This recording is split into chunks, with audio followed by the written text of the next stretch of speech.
tertúlia. Meu boa tarde aí para todos e todas. Hoje é dia 18 de fevereiro de 2011, sexta-feira. O verbete é o 1844, 4 páginas, 44 elogios e 7 máximas. O tema, ignorância ignorada. A especialidade, autoenganologia. Agora, a verbetógrafa, a autora, é a professora Adriana Lopes. Agora, a definologia. A ignorância ignorada é a postura presunçosa de inadmissão das lacunas do conhecimento pessoal, quando a consciência sucumbe à ilusão de compreender integralmente algo e, apegada às autoconvicções irrefutáveis, desconsidera o crescendo de aquisições cognitivas inerentes à progressão evolutiva. A forma holopensênica autoengessante. A autoblindagem pensênica, as inspirações dos amparadores extrafios de função. A insciência quanto à própria ignorância. O desconhecimento das raias do conhecimento pessoal. A negação da inevitabilidade do não saber algo. A fantasia quanto à possibilidade de saber tudo. A autoinstalação em torre de marfim cognitiva. O pseudo-conforto promovido pelas autocertezas absolutas. Eu li uma parte só aí da fatologia, um pedacinho. Agora, ainda tem a autoconscientização multidimensional, permitindo o vislumbre da extensão do autodesconhecimento. A ignorância do pré-serenão quanto à integralidade das retobiografias humanas e subhumanas. Na argumentologia nós temos neoelementos, são os neoelementos fatuísticos e parafatuísticos apreendidos. Tem 3 condições enumeradas sob o assunto. E depois nós temos a tabelologia com 8 condições do confronto entre a consciência insciente da autolimitação cognitiva e a consciência lúcida para essa realidade incontestável. Na remissologia destacamos 5 verbetes: achismo, apedeutismo, douta ignorância, eunuco intelectual e lacuna da formação cultural. Frase enfática: a ignorância ignorada entrava a autoevolução. Somente a admissão das brechas autocognitivas atiça a curiosidade e impulsiona a busca teática por verpões de patamares cognitivos futuros. Você já superou integralmente a condição da ignorância ignorada? Desde quando? Agora, perguntas. Nasci em 31 de 1 de 77 e desde a infância vejo, ouço e sinto conscientes doentias. Ao longo da vida tive que lidar com consciências muito tiranas e me esforço para caminhar livremente. Estou no último ano do curso de Direito e trabalho no Ministério Público. Em dezembro agora de 2010, entrei numa fase difícil. Parece que quanto mais estudo conscienciologia, mais opressão extra e metafísica recai sobre mim. É porque levanta poeira. Chegou ao ponto de sofrer assédio sexual por um promotor de justiça. Minha vida tornou-se um inferno ainda maior. É uma senhora que está falando isso aqui. Uma consciente diz que é melhor eu suicidar, porque de qualquer modo vão levar-me de volta para a baratosfera. Não consigo dormir bem, sinto muito peso sobre mim e agora até minha memória está sendo afetada. Consultei-me com um psiquiatra e ela receitou, receitou-me lorazepam e arotin. Não consigo instalar o EV. O senhor tem alguma sugestão para mim? O ano que ressomei e os fatos relatados evidenciam algo sobre o período anterior à ressoma? Não, o problema todo é o seguinte: no seu caso é trabalhar com as energias e arranjar um ambiente mais tranquilo. Se as coisas apertarem demais, peça uma licença. Isso pode te ajudar. Pensa nisso. Agora, é muito engraçado o problema da pessoa que tem todo esse processo que ela está sentindo de assédio. Ela vai estudar Direito e ela trabalha no Ministério Público. Os afins se atraem de todo lado. É uma coisa seríssima isso aqui. Eu acho o seguinte, qualquer coisa, se apareça por aqui, passe uns dias aqui, que a consciência terapia pode ajudar muito você. Outro, pensava que havia dado um passo rumo à superação do medo que tem do parapsiquismo. Porém, recentemente, após projeção, refleti que no fundo eu não superei o tal medo. Na projeção eu entrava em um quarto e começava a ver pontos luminosos, então pensava, tem um amparador aqui. Logo em seguida eu vi uma silhueta luminosa e vinha a ideia de que um amparador iria aparecer para mim. Então eu comecei a ficar apavorada e saí correndo do local. Ao entrar em outro cômodo à minha frente, se materializou uma consciência. Ao vê-lo, eu dava um grito e, como defesa, eu estendia as mãos e exteriorizava energias. Logo em seguida, pedia socorro ao amparador. Passada a projeção vexaminosa, que posso estar fazendo em meu dia a dia, didaticamente, além da TENEPS, para superar esse medo? Pode detalhar? Não, o problema é o seguinte: faça detalhes da preparação para a TENEPS diária. Isso vai ajudar você. Dê mais atenção para os pormenores da sua TENEPS. Isso pode ser muito sério. Gostaria de saber sobre os hormônios bioidênticos. Quem é que quer falar sobre isso? Tem alguém aí? Bioidênticos. Eu não sei nada disso, eu não tenho competência para falar. Ô, meu amigo, você deve estar inventando uma boa. É bom você olhar na internet, né? Que pode ser que tenha bioidênticos. Na minha terra, eles são idênticos biologicamente. Tem um monte de hormônio assim. Os hormônios, por exemplo, suprarrenais, são bioidênticos, até um certo ponto. Está claro? Em cima dos dois rins, bioidêntico. Entende? Eu não sei o que ele quer dizer com isso. Estou há um tempo praticando o EV e tenho certas dúvidas e necessidade de estar mais próximo do CAEC para ter uma vivência mais constante do parapsiquismo. Tenho muitos impedimentos ao progresso. Quero auxílios para minimizar assédios até alcançar minha dispersidade. Estou interessado no curso que será em abril sobre as 40 manobras energéticas, mas a viagem da cidade que moro até Foz fica um pouco fora do meu orçamento. Poderia me ajudar com algo? Esse cara está sempre escrevendo para cá. Vamos passar para a equipe de avaliação. Como hoje é sábado, na minha terra era o dia de colocar... Sexta, hoje é sexta. Não, mas amanhã, gente, já é o horário de verão. Hoje já é o processo todo o seguinte: de sexta para sábado era o dia de colocar. Você sabe o que no interior? Esmolé. O senhor falou essa semana do estigma do nome que uma cidade pode ter e que o ideal nesse caso é mudar o nome da cidade. Essa mudança de nome é possível? É, quando tem vontade política. Se a resposta for sim, qual a forma de se fazer? Arranjar vontade política para mudar. Agora, por exemplo, a cidade Cascavel. Vocês não acham que é uma coisa, não tem nada positivo nisso? Me perdoa o mau jeito, mas não tem. Vocês vão falar, é frescurite, é mania, não tem nada disso. O processo é que falou em Cascavel, a ideia é uma só, é o chocalho. É ou não é? Qual a sua visão acerca da transição planetária? Isso eu não sei nada, a única coisa que eu sei é a Heuerbeck.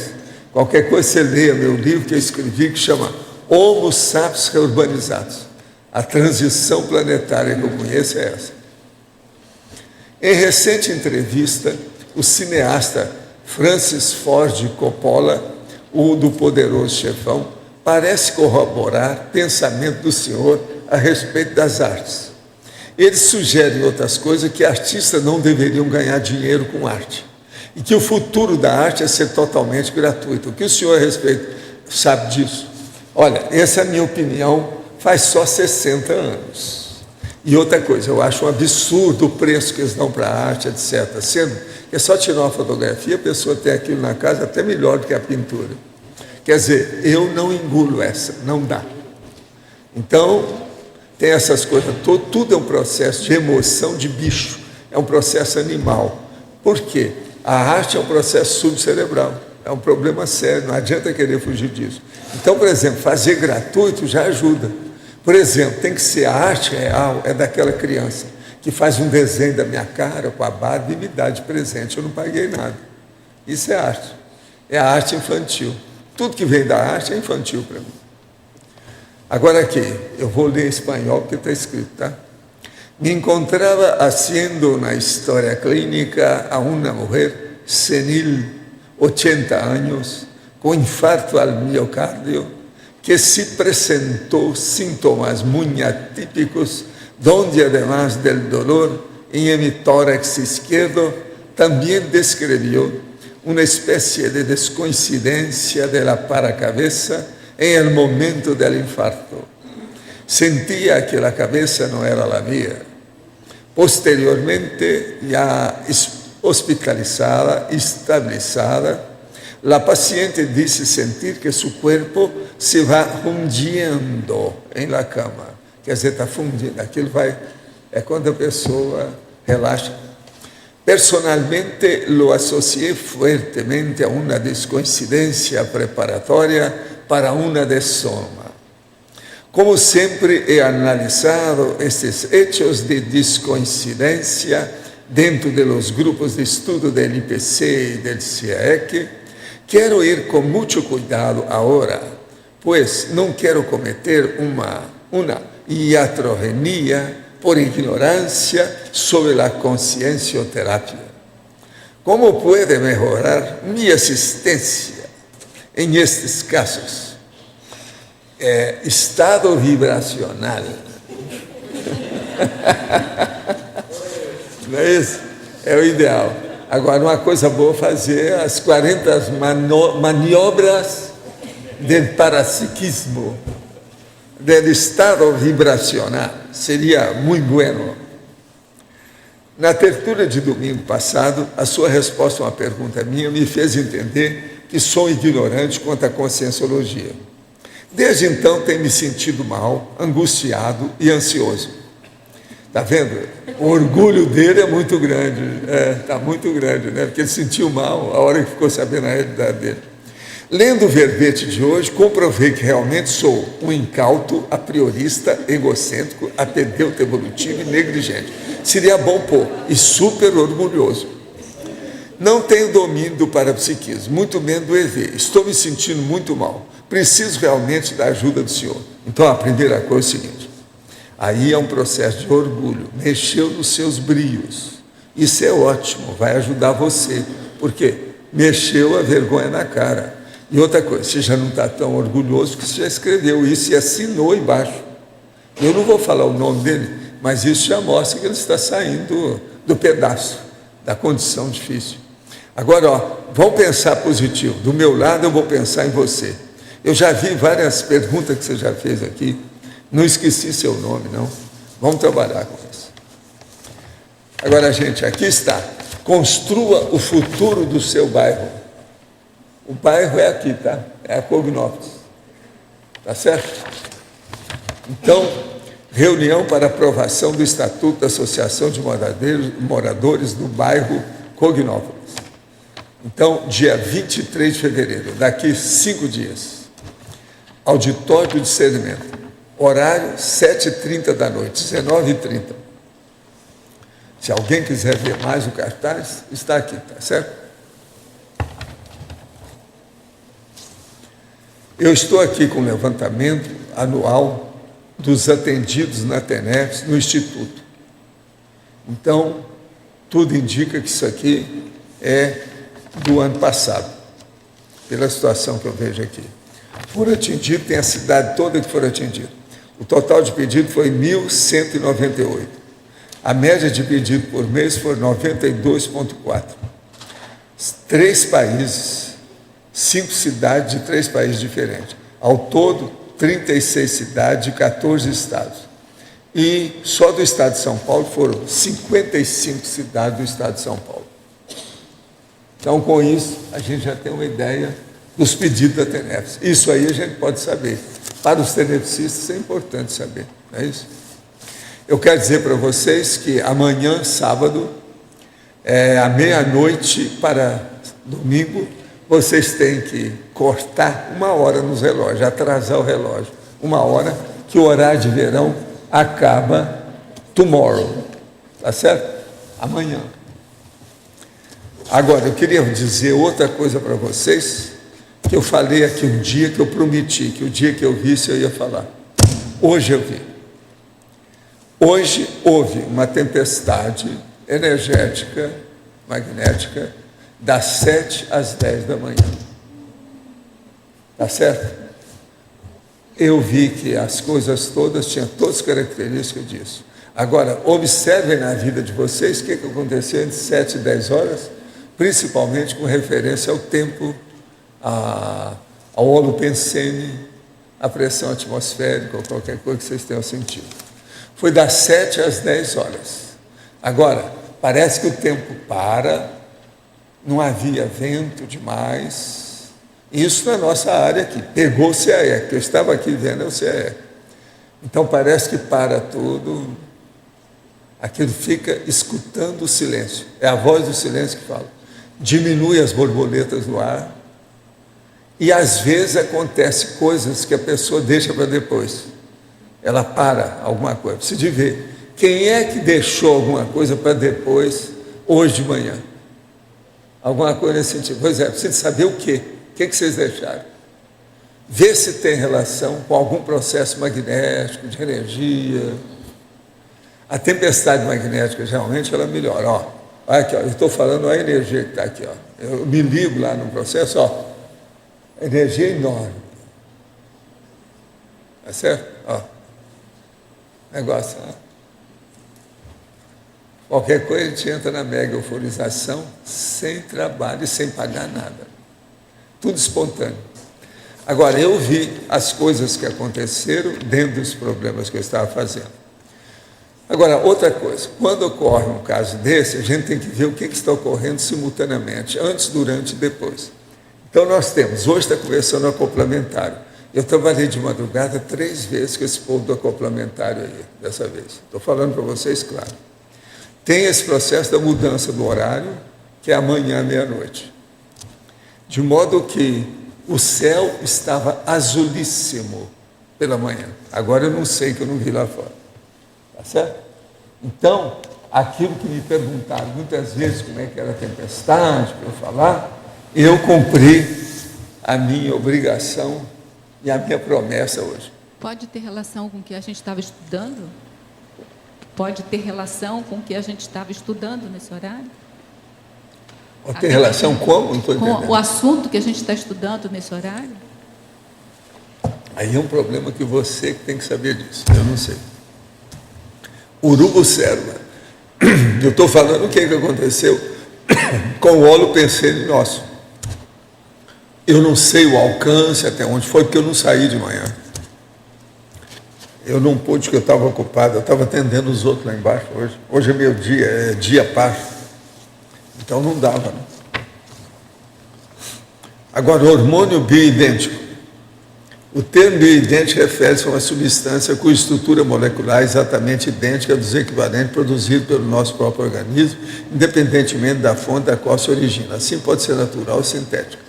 Estradiol, estrona, estriol, DHEA, prognolona, progesterona, testosterona, tiroxina e tal. São hormônios bioidênticos aos produzidos pelo organismo humano, independentemente da fonte da qual se origina, natural ou sintética. Então, ó, aqui já está. A Andréa já olhou tudo lá. Agora, o processo todo não é só isso, não. O hormônio, ele é bioidêntico também entre um rim e outro. A suprarrenal. Vai dizer que não? Aqui é o artificial. Você está falando do artificial, mas eu estou falando do natural. Eu acho que a pergunta que fizeram era por causa disso, por causa do tema da tertúlia de ontem. Foi. Porque esses bioidênticos estão sendo utilizados na reposição hormonal masculina e feminina. Isso, que equivale, mas tudo é hormônio. A pessoa Sim. não pode esquecer Você que está tudo é falando dos hormônio. que nós mesmos O produzimos. que eu quero lembrar é isso, que tudo é reposição. hormônio. Vamos devagar com isso. Mas voltando à ignorância ignorada, você tem a palavra doravante. Você pode perguntar, por favor. Adriana, aqui na pensenologia, na última linha, eu queria que você falasse um pouco sobre essa autoblindagem pensênica, as inspirações dos amparadores extrafísicos de função. Sim.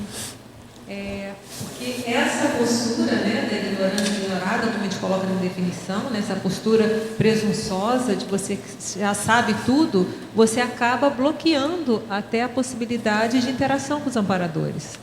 Então você vê até às vezes no processo da energia, a pessoa ela cria uma autossuficiência, que ela já sabe tudo, e com isso fica difícil. Como que ela vai se abrir? Se ela não abre para ouvir uma pessoa intrafísica, a extrafísica, que é bem mais sutil, também vai ficar mais difícil. Então você vê aquelas pessoas que estão em cargos públicos importantes, que teriam um amparo de função para isso, elas ficam refratárias, elas não ouvem, elas já estão donas da verdade, elas já têm o conhecimento e não se abrem a nada. Então, essa é a ideia aqui. Uma grande perda, né, da ignorância ignorada é isso. É que você se fecha às inspirações, você brinda, você não entra nada, você não pega. Então, você não pega nem assediador nem amparador, não pega ninguém. Essa era a ideia. O que a pessoa pode fazer para melhorar disso daqui? Eu acho que entra lá na questão na própria autoconscientização multidimensional, né? E na hora também, para ela melhorar, vamos pensar, primeiro ela tem que sair dessa postura de ignorância ignorada. Então, se ela começa a se abrir para saber que os conhecimentos são sempre maiores, que é impossível ela saber tudo, ela vai naturalmente, ela vai começar a se abrir. Então, ela vai começar a pesquisar mais, ela vai querer saber mais, ela vai ouvir mais as outras pessoas. Porque ela sabe que aquelas outras pessoas, o universo tem algo para ela, algo para dar para ela. Porque não deixa de ser uma forma de alienação, né? Porque você se aliena, você sabe tudo, o universo não tem nada a me oferecer. No momento que você se abre, que o universo tem algo para te oferecer, você abre para tudo. Então, isso é uma postura íntima de você se abrir. E até que eu coloco na técnica, que é a técnica da cosmoética destrutiva. Às vezes a pessoa não consegue sair sozinha, ela precisa de muita autocrítica para sair. Então aí é um dos requisitos que a gente fala que é premente a questão da cosmoética, da técnica da cosmoética destrutiva. E você chegar na pessoa e desconstruir a argumentação dela para que ela possa pensar diferente. Porque aí eu queria ligar isso com uma outra abordagem que você traz na fatologia, na linha 1, 2, 3, 4, 5, 6, 7, 8, 9. No final da nona linha, você fala assim, o apego afetivo às ideias, conceitos e convicções. Porque eu vejo assim que em algumas áreas, às vezes a pessoa ela até tem uma abertura, né? Mas às vezes, justamente naquilo que ela acha que ela sabe, é o que ela não sabe e que a gente deveria se abrir para outra pessoa poder dar opinião, e etc. e tal. Então, esse apego afetivo, o que ajuda a pessoa a sair disso? Olha, se você olhar antes, eu acho que antes ou depois eu coloco da insegurança. Eu acho que é um pouco... Ainda está um pouco mais embaixo. Porque eu coloco assim, depois da omissão do pulo do gato, eu falo a autoconfiança intelectiva necessária à aceitação das falhas na autocognição. Então, você precisa ter muito autoconfiança de que você é capaz de mudar, confiança na sua capacidade de apreensão, que você pode mudar suas convicções. Isso é a base até da Verpon, a base do princípio da descrença. Quando a pessoa está muito apegada, é porque no fundo ela acha que aquilo, ela só tem aquilo. Então ela se apega àquela pessoa que não gosta de aceitar uma heterocrítica, que ela faz qualquer obra, tem até o verbete que eu fiz também, heterocríticofilia, né? Qualquer coisa que ela faz, ela se apega, ela não vai querer nem cortar, não, eu não corto nada, isso aqui é como se eu tivesse aquilo. Se ela você tem convicção que ela tem muito mais que aquilo, que existe um mundo de fontes cognitivas que ela pode ter, que ela mesma tem capacidade de aprender muito mais, ela não vai se apegar a uma ideia simples só. Ela se apega por até uma jejunice ou até uma infantilidade, acha que não, eu só tenho essa ideia que eu não posso largá-la. Né? Então, eu vejo por aí. E até eu tenho uma hipótese, que é a questão da autoconfiança, né, que eu estava até pensando quando eu estava estudando hoje para isso aqui. Que a autoconfiança intelectual, ela vem justamente nessa capacidade que você tem ela tem que estar pautada, embasada nessa sua confiança de que você pode aprender, que você pode desconstruir algum conceito, porque você vai ter capacidade de construir. Se a sua autoestima intelectual ela está presa ao que você sabe, ao conteúdo, acabou. Porque esse conteúdo é o princípio da Verpon. Esse conteúdo varia. Então você vai se apegar, não, mas porque eu sei isso aqui. Não, acho que você tem, isso é uma hipótese ainda, porque eu estou ainda começando a pensar isso. Que a autoestima, ela teria que estar embasada nisso. Não, eu tenho capacidade de mudar tudo se for necessário. Se virarem para mim, tudo que você pensou agora está errado, então peraí, então o que é que então? Tem que ter confiança que eu vou conseguir aprender e mudar e entender. Agora, se é na cognição, é o que pega, que as pessoas prendem, então é o apego afetivo, não, eu sei é isso. Então, não me tira isso não, porque é a única coisa que eu tenho. E é uma bobagem. Eu vejo que é uma bobagem, é uma imaturidade ainda. É isso que eu acho que é a ideia que eu quis passar aqui. Obrigada. Oi, quem é? Olá, oi, Daniel. Eu acho que está desligado o seu microfone. Dá uma olhada. É no detalhismo. Acho que ele está sem... Mas vai falando alto. Detalhismo, qual que é? Interaciologia, qual delas? Eu queria que você explicasse a interação fechadismo consciencial, fechadismo cognitivo. Bem, aqui eu estou querendo mostrar justamente essa ideia dessa interação, né? Se a pessoa ela é fechada consciencialmente, ela também vai ser fechada aos novos conhecimentos. E vice-versa. Uma pessoa que ela é fechada aos novos conhecimentos, ela também tem um fechadismo consciencial. Porque o abertismo consciencial, justamente você está aberto para o cosmos. Se você não está aberto para o cosmos, você está fechado aos conhecimentos que o cosmos tem para te oferecer. Então, por isso que é uma interação, não quer dizer que é igual, mas é uma interação, uma coisa está interagindo com a outra. Olha, a pessoa com fechadismo consciencial, ela está muito ligada no fechadismo cognitivo e vice-versa. É isso que é a ideia que eu estou querendo passar. E aqui na antagonismologia, queria que você me desse exemplos de dúvidas paralisantes e dúvidas produtivas. Tá. Aqui é como se eu estou tentando colocar uma profilaxia, que a pessoa fala assim, então ignorância ignorada, então eu ignoro tudo, é um universo para saber, então eu não sei nada, é o Sócrates, né? Não sei nada, então eu vou ficar quieta aqui e não faço mais nada. Então é justamente aqui para mostrar que é diferente, uma coisa é uma dúvida paralisante. Então você fica com dúvida, você parou, não faz mais nada, estacionou. Então eu não sei, acabou. É o contrário do quê? De uma dúvida produtiva. Eu não sei, então o que eu preciso fazer para saber? É diferente. Então você vai correr atrás e vai acabar chegando às suas conclusões. Então eu quis justamente fazer essa profilaxia aqui, ó. Não é uma dúvida paralisante, a ideia não é essa. É que é uma dúvida produtiva, é aqui que vai buscar você querer saber mais, que vai saber você ter a curiosidade. É o que eu coloco da frase enfática, né? Ó, a ignorância ignorada, ela entrava a evolução. Somente a admissão das brechas autocognitivas, quer dizer, eu admito que eu não sei, eu sou capaz de atiçar minha curiosidade. Eu não sei, então o que eu preciso fazer para saber? E impulsiona a busca teática por verpons de patamares cognitivos futuros, que entra a escala evolutiva. Isso eu não sei. Eu não sei o que é ser desperto. O que seria ser desperto? Então tem aquele verbete que eu gosto muito, que é o mega nível da autoconsciência. Eu recomendo todo mundo ler, um verbete pequeno, e tem 3 páginas, mas ele é muito bom. Porque ele diz justamente você se colocar na posição de desperto. Então eu não sou desperta, mas o que seria? E como é que eu pensaria se eu fosse desperta? Então eu estou buscando saber como é que é. Como é que é isso? E assim serve para a escala evolutiva toda, para tudo. O que é ser um nível acima? Então é isso que eu estou querendo dizer. É uma dúvida produtiva. Eu não sei, mas eu estou querendo saber. Eu vou pesquisar, eu vou procurar me informar mais. Entendi. Obrigado. Nada, né? Aqui outra pergunta. Gostaria de esclarecer uma dúvida sobre a esquizofrenia, pois tenho um parente que possui essa doença e ele é uma pessoa muito violenta. Como poderia lidar com uma pessoa dessa? Olha, esquizofrenia é um processo psiquiátrico. Olha, o psiquiatra, o hospital psiquiatra, isso é que é psiquiátrico, esse é o caminho, não tem outro jeito. Assim, no escuro, o que a gente vai falar? Muita paciência, caldo de galinha, né? E ver o que dá. Outra, estou fazendo EV há 20 dias. Mais ou menos. Essa noite acho que tive a experiência fora do corpo pela primeira vez.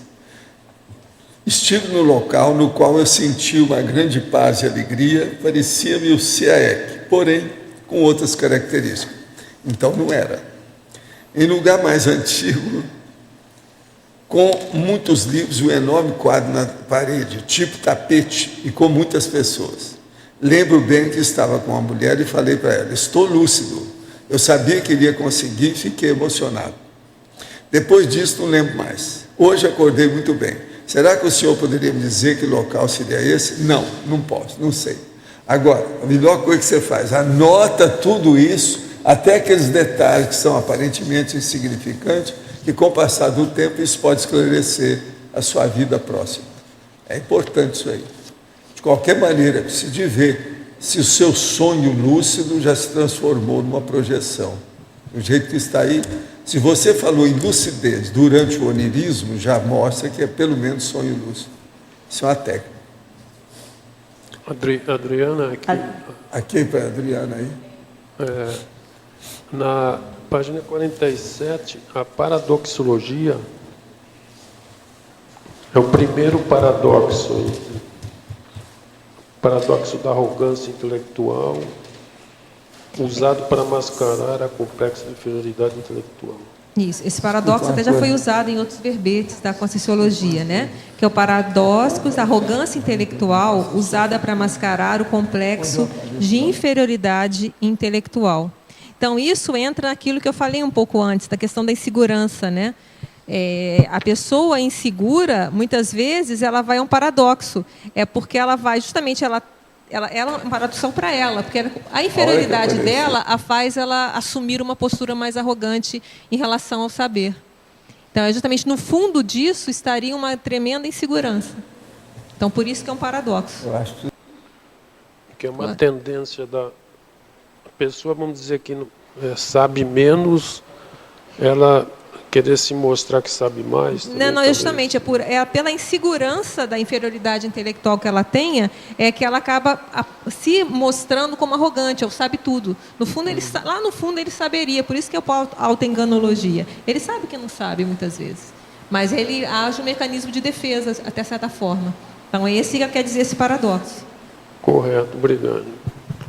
Adriana, eu te queria perguntar, a respeito da resposta que você fez a Daniel, o antagonismo, dúvidas paralisantes e dúvidas produtivas, eu justamente estava unindo com codigologia, que você coloca aí o código pessoal de cosmoética implantando um benefício da dúvida nas autoavaliações sobre o cosmos. Sim, o benefício da dúvida é justamente, quando você fala, na dúvida você absorve, né, o réu. Então é mais ou menos isso. Se você usa na hora que você avaliar o cosmos, que aí entra um pouco o que a Kátia falou, né? Como é que eu faço para melhorar isso? É na dúvida, eu espero saber mais um pouco, que é o princípio consciencial, né, o princípio conscienciológico, na dúvida abstência. Né? Então, às vezes, se você tem uma dúvida, em vez de você fazer um parecer precipitado, espera aí, eu tenho alguma dúvida ainda? Espero, vou pegar mais informação antes de eu decidir alguma coisa. Então, eu acho que é isso que a gente coloca, que o Código Pessoal do Cosmoética seria justamente isso. Vai implantar esse benefício da dúvida nas avaliações do cosmos. Então, antes de avaliar pessoas, situações, contextos, eu falo, peraí, há alguma dúvida? Então, ainda faltam dados para eu ter o meu parecer ainda fixado. Que a gente vê que muitas vezes, nessa postura da ignorância ignorada, vem um parecer muitas vezes superficial, rápido, você já julga, é isso, ponto, bate o martelo, acabou. Aí entra a priorismose, e ainda entra a priorismose, uma série de coisas. É isso que é a ideia. E, por exemplo, uma outra pergunta, neossimnasologia. Sim. O poder bloqueador das autocertezas absolutas na formação neosináptica. Isso aqui é a mesma coisa, né? Se você já sabe tudo, você não vai fazer neossinapse, você não fechou. Então, pode ter alguma outra situação que você poderia aprender, você fecha. Eu já sei. Então, acaba bloqueando a você fazer novas sinapses sobre as realidades do cosmos. É bastante sério a respeito, né? Porque você aqui esclarece que bloqueia a formação neosináptica. É isso que acaba está dizendo. você bloqueia a formação, porque você não vai aceitar nada para você ter novas ideias. Então, você não vai formar. Se você não pega novos conhecimentos, não tem novas sinapses. Essa que é a ideia. Coisa, né? Entendeu? Uma outra pergunta. Fatologia. A omissão do pulo do gato, o que quer dizer? Isso aí é por causa do espanhol, né? Eu não sei se tem outro termo. Isso. Vou falar depois. Tá. O pulo do gato é o seguinte, isso é um termo colocado no Brasil, né? O que é o pulo do gato? O pulo do gato tem toda uma técnica, né? Uma precisão. Então, usa-se muito, por exemplo, daquela do professor, que ele dá uma informação, mas ele não dá o pulo do gato, ele não dá o resultado, ele não dá o macete, ele dá a informação, mas ele se omite. Ele omite o principal. E aí a correlação que eu fiz com a ignorância ignorada, que eu pensei, isso é uma ignorância ignorada. Os americanos têm feito isso com o Brasil em toda a transmissão de tecnologia. Pois é. Eles vão, e gol, e para por aí e não fala nada. Então, quer dizer, é o essencial, o espírito da coisa, como eles chamam, não é falado. Por isso que estão em dúvida se compra avião dos americanos. Exatamente. Eles prometem, mas não fazem. A transmissão não é feita.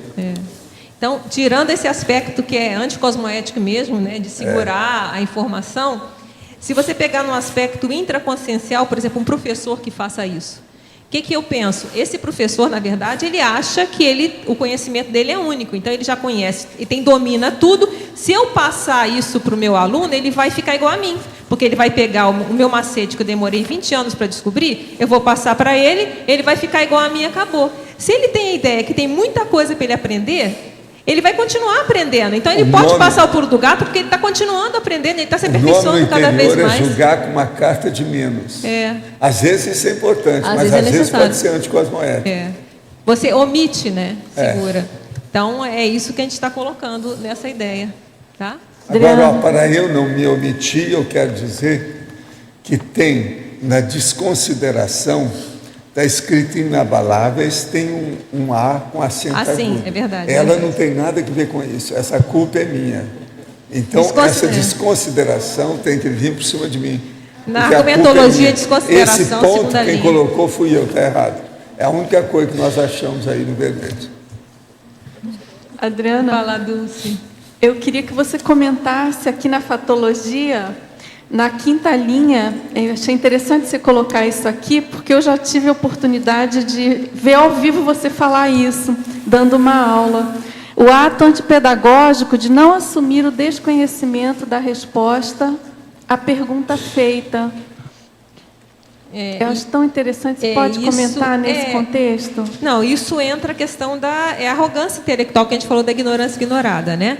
O que acontece? A pessoa, ela não assume o desconhecimento do que é da pergunta. Então, ela não sabe, ela chuta. Ela faz um achismo, ela coloca outra coisa. Ela não faz a técnica que a gente faz na tertúlia aqui, né? Não estou autorizado a falar sobre isso. Então, a pessoa, ela se sente na obrigação, pela própria insegurança, de saber tudo. Então, ela tem que ter uma resposta. Então, não sabe, chuta. Isso, na docência, é complicado.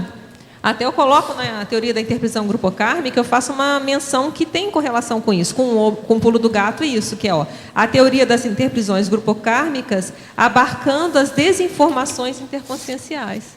Quer dizer, é totalmente antipedagógico. É muito mais fácil você falar, não, eu não sei, e você tem que ter muita confiança. O professor tem que ser muito confiante para falar isso. Não, eu não sei, aguarde que, se for relevante, eu vou procurar saber e te trago assim que possível. E, às vezes, eu não tenho como saber. Que a gente vê que isso é um problema, né, para quem está não só começando, mas até para os professores mesmo, de algum assunto específico da própria conscienciologia, essa dificuldade de falar que não sabe, né, de assumir que, enfim, que é alguma coisa fora do que está definido. É como se sentisse na obrigação de saber tudo, e ninguém sabe tudo. Né? Você pode, e aquela história que sempre se coloca aqui, né? Sempre tem um aluno que sabe mais que você. Ninguém sabe tudo, né? com exceção do Arlindade. Não é isso, amigo? E sempre... Toda regra tem exceção, né, amigo? Para você, não é isso? E sempre tem, né? Sempre tem um aluno, né? Até aqui, ó, antes você vai ver, ó, a inaceitação rebelde da hierarquia cognitiva, a pretensão de ter respostas para tudo. Então, e a inaceitação rebelde da hierarquia cognitiva. O que é isso? Existe uma hierarquia cognitiva, não tem jeito. Vai ter alguém que sabe melhor, mais que você em alguma coisa. E aí, se você quer saber tudo, você não vai consultar nunca um especialista. E tem coisa que tem alguém que sabe mais, ela estudou mais, vamos lá, ouvir o especialista naquilo. Então, é justamente essa postura da ignorância ignorada, é quando você é uma insegurança, eu tenho que saber tudo, eu tenho que responder tudo. E é impossível, vai quebrar a cara, né? Adriana, Oi. A gente já teve alguns alunos que o professor Valdo pediu para passar o conscienciograma, que, assim, em 10 minutos, destruíram a folha de avaliação, entendeu? E você fica assim, né? Como você nunca pegou no conscienciograma, a pessoa nunca tinha se preocupado muito, mas você vê que o nível de consciencialidade é muito mais avançado que o nosso. Então, acho que é importante colocar isso, né? Que às vezes as pessoas também vão chegar pensando que não sabem nada. E nem sabem do conhecimento que ela tem daquele assunto, né? E isso é fato, né? Tem muito aluno que chega sabendo mais que a gente. Conhecido. Conhecimento conhecido. Mas essa pessoa, ela é aberta, porque ela foi lá ter aula e ela descobriu... Não foi para ser como cobaia, na verdade. Pois é, mas na hora que a pessoa, olha só que positivo, na hora mesmo que ela já saiba, mas ela se abriu para ir lá aprender, e aí você vai descobrir que você sabe mais do que você pensava. Mas você ela sentou lá no banco de aula para ouvir. E ela descobriu, caramba, não é que eu sei bastante isso aqui? Você pode ter boas surpresas também, né? Mas ela se abriu para ouvir o outro. Acho que isso que é a grande diferença, né? Oi? Adriana, eu estava pensando aqui na ignorância ignorada no contexto extrafísico, principalmente do curso intermissivo. E eu fiquei imaginando que talvez um dos motivos pelos quais nós e outras pessoas foram lançadas no curso intermissivo era em função disso. Talvez por não saber o processo evolutivo, a condição toda da cosmoética. Então, eu queria que você abordasse um pouco esse contexto da ignorância ignorada no contexto do curso intermissivo. O que você acha? Você acha que tem sentido isso que eu falei? Pode ser um dos motivos principais pelos quais as pessoas têm dificuldade de, vamos dizer, de admitir mesmo a condição evolutiva? O que você acha? Eu acho que é o nosso grande travão, né? É o travão e a questão da ignorância ignorada, quando eu comecei a estudar, eu comecei vendo situações de fora. É como veio a palavra ignorância ignorada. Esse termo eu não criei, esse termo já existe, mas me veio essa ideia, ignorância ignorada. Eu comecei a olhar fora, lembrar de situações que eu já tinha vivido, externas, e depois eu comecei a fazer um movimento comigo. O que eu ainda tenho de ignorância? Em que situações eu ainda me porto, ou posso me portar dessa forma? Então, essa questão acho que no curso intermissivo, acho que é bem provável que é isso que nos trava mesmo. É a armadilha que eu coloquei aqui na efeitologia, a armadilha do já sei. Isso é muito sério. Então, os efeitos estagnadores da armadilha cognitiva a priorista do já sei. Então, isso você vê algumas vezes, você tem pessoas que você começa a falar, lá já sei. Ou se não fala, pensa, já sei. Será que ela sabe mesmo que eu vou falar? Então, é mais ou menos quantas vezes a gente, às vezes, corta, alguém está falando, ou está vendo algum programa, alguma coisa, isso eu já sei, já fechou o ouvido e já pensou em outra coisa, e nem sempre sabe. Então, eu acho, e às vezes, você pode até 50% das vezes, ou 70% das vezes, você realmente saber, mas tem 30% que você realmente não sabia. E essas 30% podia ser uma pérola negra que fazia toda a diferença. Vamos supor agora na questão do curso intermissivo, né? Então, vamos ver que 70% a gente poderia saber, mas a gente não sabia o principal, que era os 30% da questão do curso intermissivo, dessa outra vida, e esse 30% às vezes fez toda uma diferença. E às vezes a gente ficou de vez, foi na hora que a gente se abriu de alguma forma para ouvir. Porque senão você não vai fazer curso intermissivo, você já sabe tudo, como é que você vai chegar lá e ouvir o que tem para aprender? Virar jejuno. Então, às vezes você era um grande filósofo, um grande letrado por vidas, né? E não sabe nada de evolução. E estava crente que estava sabendo. Então, até que ponto isso não travou a gente muitas vidas? Eu sabia tudo, era o sabidão, eu sei tudo de filosofia, sei tudo de tudo, mas eu não sei o principal. É a douta ignorância que é o outro verbete, né? Você não sabe o que é prioritário, faltou. E esse percentual que poderia ser, vamos supor, pequeno, se fosse o caso aqui, né? É o que fez toda a diferença, mudou toda a abordagem, vai rever tudo que você sabia antes. Então, eu chego a colocar aqui, né, na parafatologia, a autoconscientização multidimensional permitindo o vislumbre da extensão do autodesconhecimento. E essa autoconscientização, ela começou, acho que no curso intermissivo, né? Foi ali que eu penso que a gente começou a ver esse outro lado. E aí vem aqui algumas... eu vou argumentar sobre essa afirmação dizendo: a ignorância do materialista conta própria para a procedência extrafísica. Então, o materialista, ele não sabe, não tem a menor ideia. A ignorância do eletronótico quanto à própria autoconsciencialidade multidimensional. Então, ele não sabe da maior parte dele mesmo. Ele acha que se conhece, um grande psicólogo, acha que sabe tudo de si mesmo, mas ele desconsidera o principal, que é toda a outra realidade dele. Depois, a ignorância da consciência vulgar quanto à abrangência das repercussões multidimensionais dos atos pessoais. Eu acho que esse deve ter sido provavelmente um dos grandes ganhos nossos no curso intermissivo, porque a gente fazia as coisas e não pensava nas consequências. A gente fazia e achava que estava tudo bem. Na hora que a gente se conscientiza da abrangência e da repercussão, é muito maior, um ato, um pensamento nosso é muito maior. Eu acho que essa que é a grande virada. Que aí você vai pensar que você vai ter que assistir, você vai ter que limpar o que você fez, você vai ter que pensar muito no que você faz, você vai ter que adotar a cosmoética na sua vida.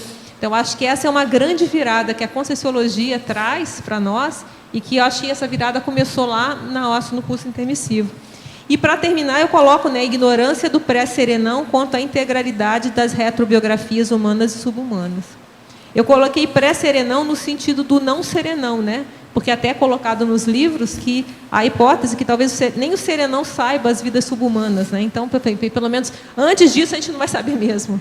Então, era essa a ideia. Então, eu não sei se eu respondi, mas eu acho que o curso intermissivo é que fez toda essa nossa abertura, da nossa renitência, que nós todos somos muito erados, né? A gente já trabalhou muito com mental soma, já trabalhamos demais, já pensamos muito, mas pensávamos errados, né? E quanto à questão do Rousseau, ficou lá pensando, preso, né, na França, e só via aquilo, e não via que a ignorância, ele estava ignorando todo um outro aspecto muito maior. Adriana, então você acha que os intermissivistas se sentem na obrigação, mais ou menos, de ter que saber tudo, ter que saber as coisas? Você acha que a gente se exige muito isso? Não, eu acho justamente que é no intermissivismo que você começou a relativizar isso tudo, né? Que você viu que tudo é muito maior. Então, essa cobrança excessiva é patológica, né? De você querer saber, de você ficar nessa inflexibilidade. É a ideia. Com relação à intelectualidade que eu estou falando. Sim, por isso que o tema é nosográfico. Olha, é a postura presunçosa de inadmissão das lagunas do conhecimento pessoal, na ilusão de compreender integralmente algo. Eu vou dar um exemplo que não sei se ajuda, é que quando eu comecei a fazer o levantamento, né, do verbete, eu comecei a lembrar de fatos da minha vida. E aí tem um caso que é bem extremo, bem extremo. Quando eu tinha uns 15 anos, né, a gente foi para a Disney, né, aquela viagem com a família inteira, e nós fomos de Jumbo, que era o avião Jumbo, o Boeing 707, que tem mais de 300 pessoas. E aí, quando nós chegamos em Minas, que a gente tinha casa em Minas, parentes, conhecidos lá em Minas, eu lembro da minha mãe contando, feliz da vida, ela achou o máximo, né, aquele avião enorme, né? E ela toda feliz contando, não, porque mais de 300 pessoas no avião, e uma coisa... Aí vira uma pessoa, que ela realmente não tem muita escolaridade, e ela falou, eu não admito isso é impossível. Isso me marcou tanto, porque a pessoa ela ignorava até que ela não sabe nada de física, que ela não sabe nada de aerodinâmica, e é diferente de uma postura. Ela poderia também não ter conhecimento, mas é mesmo? Então, como é que é isso? Como é que pode um avião subir com tanta gente? A pessoa foi taxativa, chamou minha mãe de mentirosa, né? Como minha mãe ela tinha muito laissez-faire também, ela fingiu que não entendeu, passou para lá, não fomos criar bate-boca.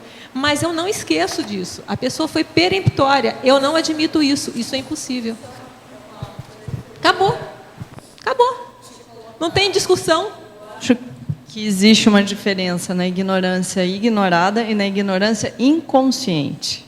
Inconsciente, e tem um monte de... não tem a menor noção, que é esse caso. Não há nem a possibilidade da consciência de o existir, ou a física, ou a possibilidade de voar. Não, isso é uma inconsciência, eu acho. Não, mas é que mais, diferente. porque se a pessoa tivesse... Não, eu não concordo. Porque a pessoa, se ela é inconsciente, ela tem gente que não tem também curso nenhum, e ela é curiosa, ela quer saber, mas como? Então, o que eu não sei? A postura que eu chamei aqui de ignorância ignorada é justamente quando a pessoa se fecha, ela não quer saber. Ela já fez um parecer. Não, isso não existe. Um avião não sobe. Acabou. Não sobe. Ela não abriu, acabou. Ela é muito segura e convicta daquilo que ela sabe, acabou. Então, na hora que você pega um exemplo assim tão extremo, né? Aí eu comecei a pensar, então, e os sutis, né? Quantos são os exemplos sutis que a gente pode estar agindo igual a essa pessoa? Mas ela é um... mas é por entendeu? isso eu acho. Mas eu não acho que é eu ciência, porque a postura que eu estou colocando aqui é justamente isso. Ela poderia não saber, ela não sabe que tem física, mas ela não duvida, ela vai querer saber, ela pesquisa. Né? Na minha cabeça ainda está confuso, porque quando existe a possibilidade, nesse caso, a curiosidade, então ela não está totalmente fechada. Então, se você flexibiliza... Aí não seria ignorância ignorada. A ignorância ignorada, como está definido aqui, é quando a pessoa se fecha. É inflexível ela a é qualquer... inflexível, ela não quer saber, ela não passa pela cabeça dela que ela pode ter um erro de raciocínio. Não tem um erro de raciocínio, eu sei, acabou. Isso é inadmissível, acabou, ponto final, ponto. Acabou, não tem conversa, acabou. Eu acho que isso a definição é essa. Uma pergunta aqui para você. Sair da condição de sabe tudo me parece bem pertinente. Mas a condição de pergunta tudo pode causar algum tipo de estigma na pessoa, onde, em alguns casos, em alguns trabalhos de equipe, o colocam sempre em último lugar, não convidam para nada, apesar da pessoa ser autoconfiante e estar ciente que a heterocrítica é saudável e pertinente. Qual o meio termo? A minha preocupação, quando eu coloquei aquela dúvida, é evitar justamente isso. A pessoa achar, então, eu não sei nada, então não, você sabe muita coisa. Mas você sabe que o que você sabe, eu sei isso aqui. É verdade relativa de ponta, o princípio da Verpon, que está lá na psicologia. Eu sei isso agora, isso pode mudar, mas eu tenho convicção disso que eu sei. A minha experiência me diz hoje que isso é assim, e eu vou atuar dessa forma. Agora, eu não estou fechada para que, se vier um novo fato, o fato orienta a pesquisa. Surgiu um novo fato, surgiu um novo parafato, eu não vou estar fechada, então eu vou rever o que eu sei. Então, eu acho que essa que é a postura do meio. Não é você também tirar o corpo fora, não sei nada, não é assim. Eu sei isso, mas eu estou aberta que isso é uma verdade relativa de ponta, é a postura da pesquisa. Eu sei isso hoje. Os fatos podem mudar, os parafatos podem mudar. E eu vou poder remexer no que eu sei para reformular, às vezes, aquilo que eu sei. A Conscienciologia é isso, né? O princípio da descrença, o princípio da Verpon. Outra para você. Tem vivido algo similar à primeira pergunta de hoje. Desde que estuda a Conscienciologia há cerca de 2 anos, tem enfrentado adversidades. Parece que quanto mais estudo, mais levanta a poeira. Já terminei um relacionamento. Me sinto muito assediada. Não estou fazendo força para superar, mas estou fazendo força para superar. Os problemas de alcoolismo com o filho estão saltitantes. Hoje de manhã tivemos uma grande discussão. Tem a ver com a tempestade magnética? Briguei feio, fiquei firme, não me deixei deprimir ou vitimizar, como de costume, apesar disso, sinto amparo. Também trabalho no Ministério Público, sou formado em Direito, tenho grande aversão com o trabalho. Gostaria que ampliasse o comentário acerca da relação com o curso de Direito. Trabalhar no Ministério Público, evito trabalhar com processos judiciais. Esse é o melhor caminho? Devido a acidente de percurso que atribuo aprofundamento do estudo da Conscienciologia, estou afastado do trabalho. Como aproveitar melhor esse momento para continuar a reciclagem? Isso é uma senhora que está falando, de vez em quando ela escreve para cá. O que você tem? Tem alguma coisa para falar aí sobre os casos aí? Da primeira pergunta de hoje, que ela falou. Foi aquela similar. pergunta da pessoa do direito, né? Não foi aquela que estava deprimida e... Pois é. Agora, eu não sei também se é alguma coisa do questionamento aqui. Não, eu acho que foi Já aquela... superou integralmente a condição da ignorância ignorada? Não, eu não sei se é isso ou se tem a ver com... Outra coisa, eu não sei, ela está perguntando sobre a tempestade, eu não sei se ela é daqui atualmente. Que isso nós estamos falando é daqui, eu respondo por aquilo que eu vi. Né? Eu acho que eu não compreendi bem como responder, não. Agora, o problema todo é o seguinte... Não me sinto insista autorizada. no estado vibracional. Esse é o caminho, é a panaceia nossa. É uma saída, né? Melhor. Alô? Olá, pode falar. Alô, alô. Adriana, hoje de manhã eu vi uma reportagem na TV e agora estou fazendo relação com o tema, queria saber a sua opinião, que é a questão da política da não reprovação nas escolas.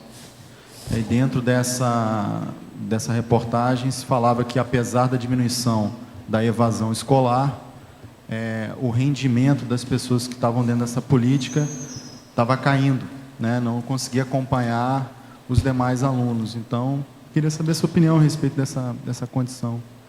Eu acho que isso é um auto-engano, né? Porque a pessoa ela vai seguindo nas séries, não vai aprender nada, vai ter a menor chance de fazer uma faculdade, porque não vai acompanhar. Mesmo com regime de cotas, não vai conseguir, porque ela vai passando sem saber nada. Não vai estar preparada para o mercado de trabalho. É um grande auto-engano. Que tem que melhorar, não só... eu não sou dessa área da pedagogia, mas o que eu vejo é que teria que melhorar não só o ensino, mas também tornar esse ensino mais, como é que eu falo, atrativo para essas crianças. Porque se tem a evasão, tem que ver o que está acontecendo. O problema é do professor. Por que ele não está conseguindo manter? Tirando o problema social, se ela está indo para trabalhar, o que é? Qual o problema que está por trás disso? Não é só ir passando que vai resolver nada. A gente pega, quando eu dei aula na faculdade, erros crassos de português, e eu já vi pessoas que têm segundo grau e escrevem tudo errado. Quer dizer, essa pessoa não vai conseguir passar num concurso nunca. Quer dizer, está fazendo o quê? Está enganando. Né? Seria um caso institucionalizado de ignorância ignorada, né? Eu acho. Vou passar aqui para o Romulo. Adriana, só queria falar que, na verdade, você falou que as pessoas não vão ter chance, sei lá, de chegar à universidade, mas elas chegam.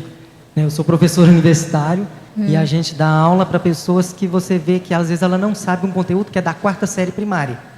E ela chegou lá. Nossa, conseguiu chegar, né? Mas faculdade... Conseguiu chegar, o que não está pensando assim, um vestibular, assim, que mais... ela realmente tem a condições de aprender. Puxado. Mas a gente lida com isso todo ano, praticamente. Tem pessoas que chegam, você vê assim, você fala, poxa, esse conteúdo nem é do 2º grau, é da 4ª série primária. E a pessoa não sabe aquilo. E a gente tem que lidar com essa E isso vai refletir, realidade. no profissional, em tudo, né? É verdade, eu esqueci que tem algumas que não tem vestibular, né? Vai passando. É o mesmo esquema, continua, né? Entra na faculdade no mesmo esquema, sem reprovação. Porque hoje tem vestibulares que a pessoa faz a prova. E não tira qualquer coisa e entra. Aí é outra história. Então, não tem avaliação, não tem média mínima, né? Adriana, só para corroborar isso daí, aconteceu lá na instituição onde eu trabalho, onde você já trabalhou também, de um aluno ir reclamar com a direção por que ele não tinha sido aprovado em conselho de classe. Ele estava questionando que ele tinha sido reprovado e que ele sempre foi acostumado, quando ele não conseguia nota suficiente no ensino médio e antes, que ele era aprovado em reunião de classe, então pelos professores. E ele achava que na faculdade também aconteceria isso. Então ele estava indignado porque ele tinha sido reprovado. Então essa questão da aprovação automática, isso daí vai ter um prejuízo social para o Brasil enorme. E vamos dizer assim, a chancela ou a cultura dessa ignorância ignorada que você está colocando. Quer dizer, estimula isso, né? E a intraconsciencialidade dessa criança, ela vai também... Eu já ouvi um relato de um senhor de 84 anos, que ele me relatou há pouco tempo atrás, e ele falou que ele tem um problema sério, porque quando ele fez o primário, a mãe dele era professora lá no interior, e que ele passava direto, e ele não estudava nada. Quando ele notou que ele passava direto, ele parou de estudar. E aí ele fala que ele chegou a fazer, ele contava assim que quando ele foi fazer uma prova oral, e aí ele não sabia nada, né? Não estudava porque já viu que ia passar mesmo. Aí ele pegou assim a questão, não sabia nada. Aí virou a professora, posso pegar outra? Ele sabia que a regra não era essa. Aí a professora falou assim, não, pode passar, pode ir embora, tudo certo. Aí falou que ele ficou para morrer, né? Agora reprovei, depois tirou 10. E aí ele me contando como isso refletiu em toda a vida dele acadêmica depois. Que ele não tinha aquela base principal. Por quê? A mãe era professora, ninguém queria deixar, sei lá, que queria lá no interior, porque cargas d'água não queriam reprovar, e a mãe também lá não foi muito cuidadosa, porque se ela era professora, ela tinha a obrigação de ver o que estava acontecendo com o filho, não vou entrar nesse mérito, né? E ele falando como isso refletiu a vida dele inteira. Então, isso é um caso isolado que a gente está falando, que eu ouvi há pouco tempo. Agora, você imagina isso generalizado, todo mundo. Agora, Adriana, aproveitando, dentro desse contexto da ignorância ignorada, o que a própria pessoa pode fazer para ela não cair nisso? O que ela pode fazer para evitar essa condição? O que você sugere? O que eu sugiro é justamente o que tem nessa tabela aqui, o contrário, né? É o ignorante autoconsciente. O que ele vai fazer? Ele vai fazer tudo ao contrário. Autodidatismo ininterrupto. Uma das coisas que eu vejo que é a base da ignorância ignorada, tem até um trinômio aqui que eu coloco, quer ver? Só para ajudar, ó. Trinômio, o primeiro trinômio, pouca leitura, mundividência restrita, conclusões pueris. Então, quanto mais você vai estudar, você está se vacinando da ignorância ignorada, porque você vai ver justamente o mundo de coisas que você tem a aprender ainda. Então, ó, autodidatismo ininterrupto. Sempre aprender-se heurística. O que quer dizer com isso? Você tem essa postura de estar sempre aprendendo. Heurística por quê? Porque você não só aprende, você aprende, produz e inova. Heurística por quê? Porque você vai fazer uma invenção, você vai criar alguma coisa. Então, essa postura de sempre aprendência. Outra, reciclagem intraconsciencial. Isso aí, a gente, no nosso meio aqui é óbvio. Verponismo, né? Um interesse pelas verpons. Uma autoconfiança na autoapreensibilidade cognitiva. Isso aqui eu acho que é o principal, como eu falei. A base da autoestima intelectual é isso. É você ter essa convicção que você pode aprender. Isso você só vai saber isso se você aprender. Por exemplo, se lá nessa colégio a pessoa vai passando, ninguém olha nada, ela passa de qualquer maneira, a criança já viu. Vou jogar bola porque eu não preciso estudar. E ela vai perdendo depois a capacidade, vai criando uma baixa autoestima. Então, eu não vou aprender, é mais difícil, na hora a primeira dificuldade. Se ela é obrigada a estudar desde a infância, não, senta aí e estuda. Isso, por um lado positivo, ela vai criando confiança. Olha, eu aprendi, não é bom isso. Todo mundo já passou por isso, né? Você não sabe nada sobre um tema. Aí você vai lá, tem o desafio de estudar. O verbete, né? Pega um tema lá para a gente estudar, como vários aqui receberam, tem que fazer um verbete com esse tema. A gente vai, mete a cara, estuda e sai. Então, isso não é positivo, você conseguiu. Então, é uma superação intelectual. Isso vai dando a sua autoconfiança de que você consegue aprender. Se você não estuda, você vai sempre ficar meio... Não, mas isso é muito difícil. Quantas falam, não, isso é muito difícil. Não, é difícil, então tá. É difícil porque eu não aprendi, porque eu não sentei ainda para estudar. Eu vou me dedicar a isso? Vai deixar de ser difícil. Tudo na vida é assim, dedicou? Vai deixar de ser difícil. Então, eu vejo essa postura. Outra, a neofilia cognitiva, né, que... A proatividade intelectual, que entra a questão da pesquisa, né? Você é proativo, você está querendo sempre saber mais. E o questionamento da descrenciologia, que é eu não acreditar em nada. É sempre questionar e procurar saber o que eu ainda não sei. Então, eu acho que isso aqui foi que eu pensei que seria a vacina, Loche, da ignorância ignorada. É você seguir esse rumo aqui, ó. E que não é difícil, todos nós aqui estamos nessa, né? Eu acho que se a gente já pensa em evolução, a gente já está nessa, porque a evolução é justamente isso, você está cada vez melhor. Então, se a gente já pensa em evolução, a gente já está pensando em que sempre há algo para mim aprender, né? Para eu aprender. Eu tenho uma pergunta aqui no B. Sim. A Carla quer saber, nem é minha, é da Carla. Ah, sim. Como é a sua TENEPS e a relação dela com relação à ignorância ignorada? Eu acho que... não, é legal, uma boa pergunta para a gente pensar. Eu acho é terrível. Eu penso que a TENEPS, como eu falei, a autoconscientização multidimensional, ela é uma grande vacina da ignorância ignorada. E a TENEPS é isso, né? Porque a TENEPS, se você tem aprendizado diário, a TENEPS nunca é igual. Então, eu acho que ela já mostra tudo que você não sabe. E você vai ter que lidar até com isso, né? Porque você nunca sabe os efeitos da sua TENEPS, a abrangência dessa TENEPS. Mas você sabe que não sabe. O patológico não é não saber. O patológico é não admitir que não sabe. Não é? Essa é a diferença. Então, acho que a TENEPS é um grande laboratório para você ver a cada dia o quanto que você vai aprender mais e quanto que você não sabe. Você lida com esse desconhecido o tempo todo. Você não sabe nem quem está ali na sua frente. Você pode ter alguma desconfiança, mas você não sabe nada, né? Você sabe muito pouco do que está acontecendo. Não sei se eu respondi aí a Carla. Agora aqui, pode detalhar melhor sobre o trinômio gravidade, psicossomaticidade, energossomaticidade dentro da ofiexologia? Na ofiexologia, desses 3 elementos aqui, o que tem mais é a energossomaticidade, que se usa para fazer assistência. A gravidade, isso influi na situação toda. E psicossomaticidade é um processo mais de emoção dos assistidos. Eu não sei o que é que pode ter mais nesse sentido. Penso que o conceito de ponto cego é bem próximo para justificar a sua inclusão no verbete. O que pensa a autora? Está impresso aqui o ponto cego. É muito bom. Eu não sei se ele não foi colocado aqui, não sei se ele já... Porque esse verbete é antigo, eu já fiz tem um tempinho. Eu acho que o verbete ponto cego ainda não tinha sido saído, mas está até aqui, está escrito, ó, ponto cego. Para incluir. Boa ideia, pensou bem mesmo. Tá.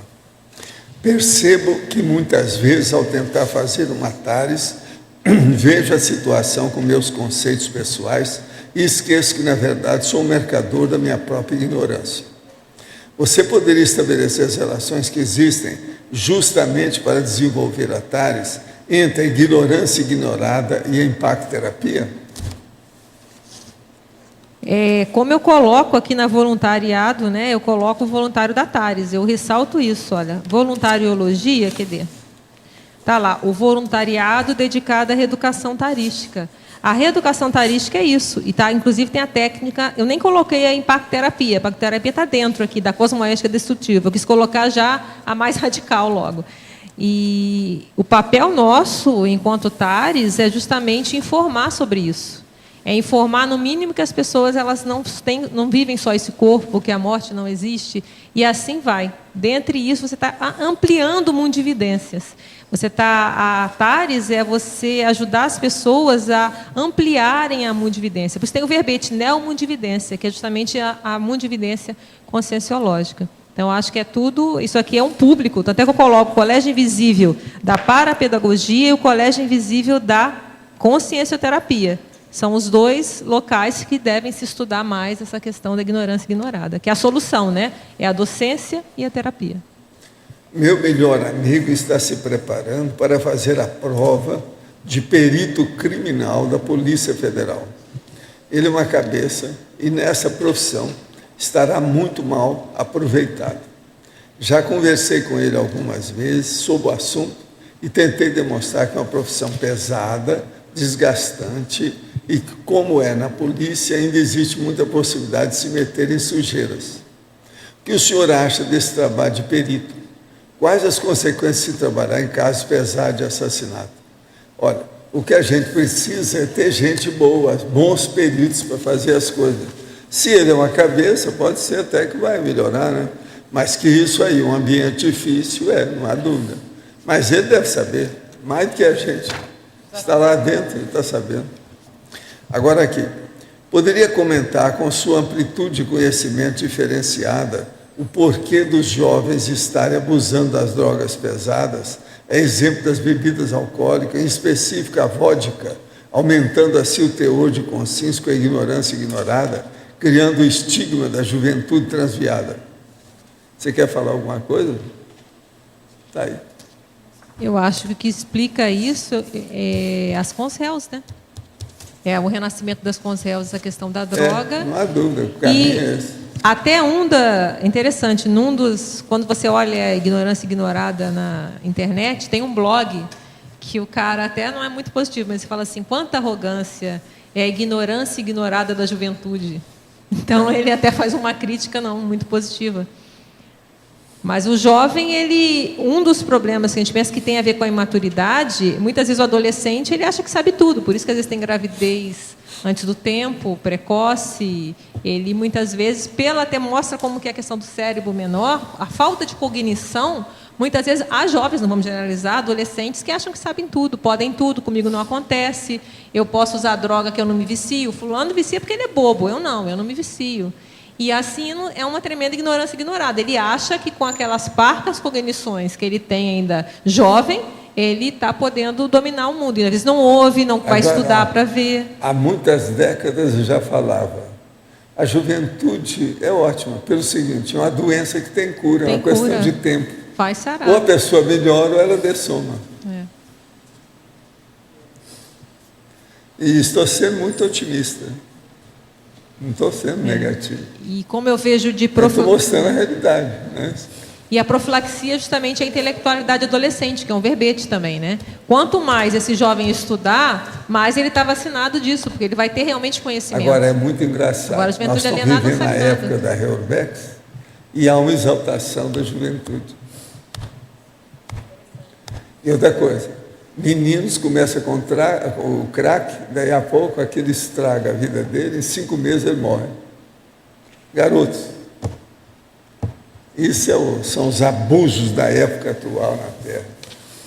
O crack é uma coisa baratrosférica das mais bravas que já apareceram nesse planeta. O senhor, na tertúlia de ontem, falou sobre o tremor das mãos e indicou o Laboratório da Imobilidade Física Virgem Foz. Mas qual seria o tratamento da medicina convencional? Poderia indicar algo para uma pessoa de 81 anos de idade? Não, se é o seu caso, você tem que ver se o processo tem alguma coisa com parkinsonismo. Isso é outra coisa. Aí tem que ver o processo dentro da geriatria. Tem que examinar. Com 81 anos, se a pessoa está tremendo demais, pode ser Parkinson. É o mais comum, mas isso é apenas uma hipótese. Tem que fazer o diagnóstico, vai ver o que se passa. Todo autobloqueio advém da ignorância. Isso é quase uma regra. Porém, todo conhecimento, ele não é limitante ou ainda não obtive toda a cognição necessária. Quer dizer, você entendeu isso aqui? Alguém entendeu? Todo autobloqueio advém da ignorância. Isso é quase uma regra. Porém, todo conhecimento não é limitante ou ainda não obtive toda a cognição necessária? Sim, mas e daí? Uma coisa é o seguinte, quanto mais conhecimento você tem, melhor ficam as coisas. Quanto mais ignorância você conserva, pior ficam as coisas. Então, isso aí é a base. Ouço muitas pessoas falando que desde que começaram a estudar Conscienciologia, enfrentam muitos problemas. Ah, sim.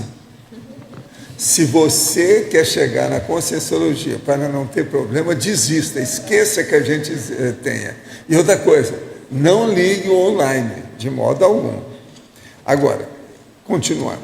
Comigo foi o contrário. Parei de fumar e beber com muita facilidade. Meus amigos que antes iam para o bar comigo, agora estão querendo estudar mais. E alguns querem até ir em curso do IPC comigo. Tudo tem se ajeitado naturalmente. Porém, tem sido tudo tão fácil ou as coisas ainda vão se complicar? Depende. Quantos amigos você tem? Vamos supor que você tenha 40. Você já conversou com 4. Ainda não viu nada, só 10% da sua realidade de comunicação social. Vamos aguardar. Prepare-se, porque às vezes ainda tem umas ovelhas desgarradas no seu aprisco. Aprisco quer dizer o rebanho. É bom ver esse verbete, ignorância ignorada. Tudo é possível, né? Vamos ver o que se dá. Professor. Sim. Professor. Você comentou eu sobre... quero te falar que eu procurei você vários dias, você não apareceu. Eu vi o seu trabalho, deve levar para frente, está muito bom. Para início de conversa, está ótimo.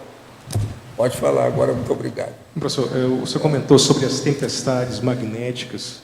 Gostaria de saber, trata-se de um fenômeno natural ou foi causado... Extrafisicamente, sempre.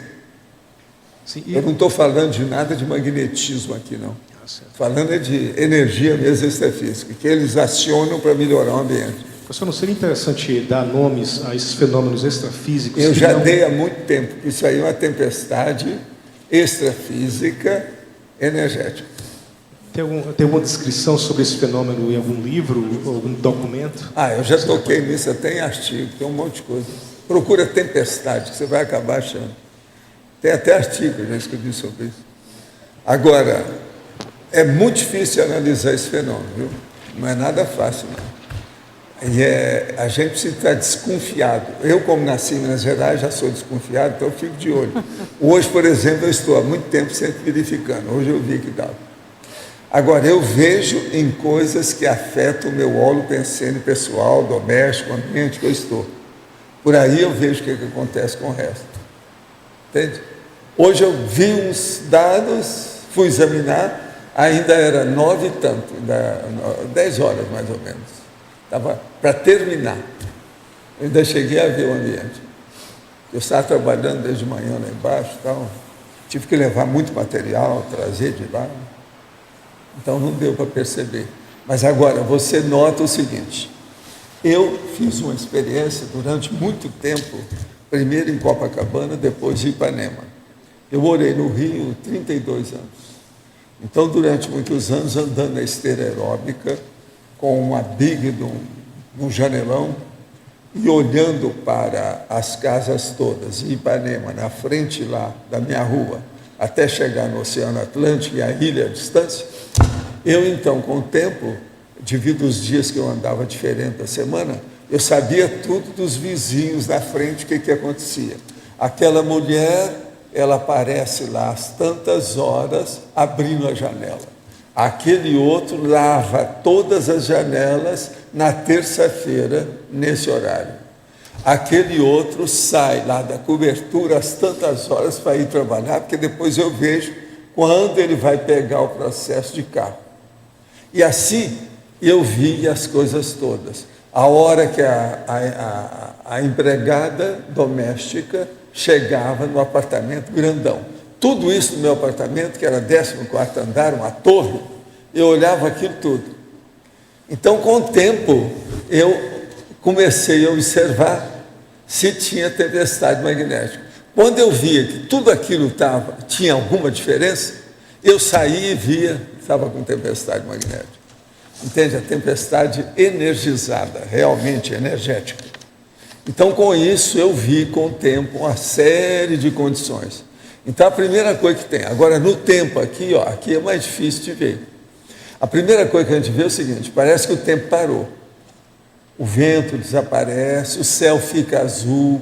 Quem é que estava aí, olhou para o céu hoje entre 7 e 10 horas? O céu não estava azul? E outra coisa, tudo paradão. Outra coisa, as borboletas somem, elas não aparecem, o tanto de borboleta que precisa na hora certa.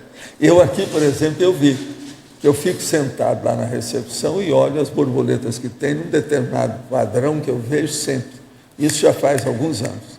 Então, com aquilo eu sei, naquele horário tem que ter tantas borboletas. De tanto em tantos segundos tem que aparecer a borboleta. Não é minutos, não, às vezes é segundos. Hoje, por exemplo, na hora que eu olhei, não tinha nada. Então, veja, esse processo de magnetismo influi nos vegetais, nos animais subhumanos e nas pessoas. Agora, tudo é preciso ver por quê. Nas pessoas, uma boa parte da influência é que elas, geralmente, elas adiam algum compromisso ou não faz aquilo, sai da rotina. Então, a quebra da rotina não quer dizer que a quebra da rotina seja negativa. Vê se me entendem. Pode ser negativa e pode ser positiva. Precisa examinar. Então, a quebra da rotina precisa ser vista como um fator para ser apreciado, abordado dentro do processo. E por aí vai. Tem uma série de condições para a gente ver como é que é. Por que do uso da palavra magnetismo para... Não, magnetismo é porque o povo às vezes entende só desse jeito, mas o processo é energético. Energia e magnetismo, tudo é a mesma coisa, né? Você sabe como é que é. Agora, o que estou falando é energia consciencial. A tempestade é disso. Então, você já viu. Modifica o óleo pensante de algum modo. Acalma alguma coisa por aí. Agora, outra coisa. É difícil da gente saber porque, às vezes, uma tempestade dessa, ela ocorre não para sanar as coisas, mas para evitar alguma coisa. Então, a gente nunca sabe o que está evitando. Entende? Agora, tem que examinar. Outra coisa, ela é muito circunscrita, igual a tempestade. É só debaixo daquela nuvem especial. Então, o perímetro é pequeno. Professor, mas isso é porque é aquele local, aconteceu alguma situação específica que precisa de uma limpeza maior, algum foco maior, alguma situação que... Tudo isso tem. Tem que examinar como é que é. Você chegou já a investigar o motivo dessa específica de hoje? Se tem alguma relação mais próxima conosco? Hoje eu não vi nada ainda sério assim. As coisas todas também que estão aí preparando, ou que vão ocorrer, eu também não vi nenhuma relação grande, não.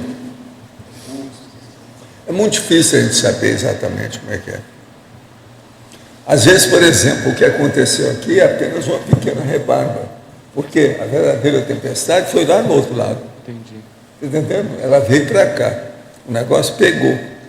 Houve uma abrangência, mas nós estamos na periferia, às vezes não tem nada a ver. Agora, normalmente isso parte do serenão, do evoluciólogo, de uma central, quem que... Não, tem a turma que mexe, aquilo que eles chamam dos devas. Da natureza. É o que mexe com a natureza. Esse é que mexe com isso. Okay. Agora, vocês sabem que a relação que tem essa tempestade tem relação com as trilhas energéticas, tem relação com aquela tipo trilha da época do carnaval no Rio. Tudo isso tem. Isso. Que ele sai, você entra lá, quando você vê, você é mandado para fora da cidade. O Rio tem isso, é uma corrente de energia muito forte. Professor Valdo, aqui. Oi, bem. Eu justamente estava fazendo uma caminhada por aqui, por UCAEC, nesse horário, às 7 da manhã, às 7h10. Estava muito calmo, mas tinha um pouquinho de uma brisa. Uma brisa corria. Sim. Hoje de manhã. Sei, mas examina que não estava vento forte, não estava nada. Não, uma brisa. As outras ficam tudo paradas. Você olha assim, parece que você entrou no cemitério. Para tudo. Agora, o tenor sempre, o senhor fala disso no Projeções da Consciência. O que tem? De tempestade. Não, eu falo em vários lugares, que eu já escrevi sobre isso. Eu lembro disso. Em vários textos. Eu lembro disso. O tenor sempre é mais ou menos assim ou é diferente? Como é que é? O tenor, o padrão, o nível. Não, isso varia infinito, a gente nunca sabe. Essa de hoje ali, por exemplo, eu não sei. Preciso examinar. Eu só anoto, né, e vejo. Como eu falei aqui uma vez, eles quiseram que a gente falasse o dia que veio, eu estou falando que foi hoje. Falando em cima do lance. Falando na sua... Em riba do lance. Em riba da pinta. Falando logo que eu pesquei. A gente viu o que é, né? Vamos notar com o tempo, às vezes essas coisas vão ficar mais esclarecidas. Tem que trabalhar. Pergunta, voltando à ignorância ignorada, no item, na página 47, politicologia, você associou tanto com a autocracia quanto com a teocracia. Você poderia falar um pouco disso? Porque eu acho que são dois exemplos de ignorância ignorada, né? O ditador, ele sabe tudo, ele não ouve nada. Ele não quer nem ouvir o voto, se querem que ele continue ou não. Ele vai lá, não quer discussão, ele põe o que ele pensa. E a teocracia, eu acho que já diz, né? É dogmática. Dogmática é isso, você não questiona. Fecha. Então o corpo teórico já está fechado, as convicções já estão todas definidas, nada a fazer. Então, é o dono da verdade. Acabou. Ponto final. Só repete aquela mesma coisa. Não tem pesquisa, não tem nada. Por isso que é autocracia e teocracia. São dois exemplos de regimes, né? Que agora, o ditador não aceita a refutação. A maioria dos ditadores só deixam ditadura quando adoecem ou estão para morrer. Olha o Fidel Castro, olha o Mubarak. Todos eles são assim. Isso é um dono da verdade, só né? deixa, porque se deixar é até morrer. E outra coisa, depois eles querem colocar os filhos ou qualquer coisa nesse sentido para continuar a ditadura. Ditadores são dos mais burros, burraldo e burrildo que existe na Terra. Quem fala contra é preso, né? Quem fala contra é preso, acaba com ele, morto, acabou. Não tem refutação. Mubarak queria colocar gente da família o filho, dele. Né? Acho que é o filho. Agora, tudo indica que ele está doente, por isso que ele saiu logo. É sempre assim. Você veja, o amigo de vocês lá, o Fidel Castro, ele é fiel à ditadura. Colocou o irmão, a hora que ele estava com câncer aí, sei lá o que, a doença brava que ele tem. Então ele se afastou, mas deixou o irmão para ele continuar. É monarquia. Né? Isso, os ditadores são os maiores rottweilers da Terra. Deu uma mordida, eles não laram. É uma pena. São burros mesmo. E sabem tudo, né? Com essa ideia aí da questão da teocracia, talvez uma sugestão aí para fatologia seria a infabilidade papal, que eu acho que entra bem nisso daí, né? Seria o princípio, né? Seria o princípio da infabilidade Talvez, papal. pode ser também. Caberia como princípio. É. Aqui está outra pergunta. O que o senhor quer dizer com observar os detalhes e pormenores da TENEPS? Que tipo de detalhe, de pormenor, deve ser observado? Pode exemplificar, detalhar a afirmação? Observação.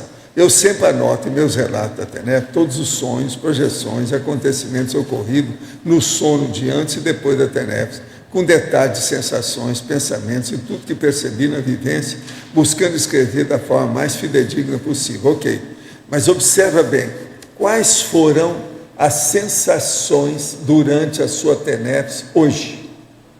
Você anotou tudo? Repita todo dia aquela sensação, até que você vai ver o que é que acontece mais. Por quê? Tudo tem sua razão. Começa pelas sensações, são as vivências que você tem. Que ideia que apareceu? Por aí vai. Outra coisa, apareceu alguma imagem na sua cabeça de alguém que devia de ser socorrido? Anota.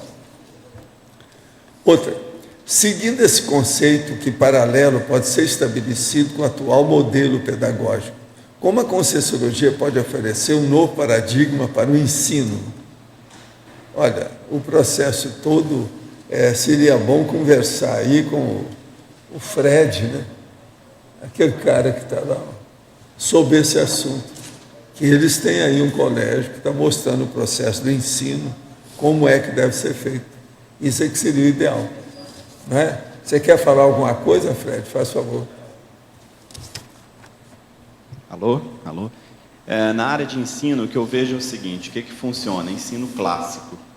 Acho que tem muita coisa que se inventa, mas eu acho assim, ensino de base, ensino médio, fundamental, o que funciona é o ensino clássico, com conteúdo, prova sendo realizada. Eu acho que esse é o ponto-chave. E o que tem acontecido?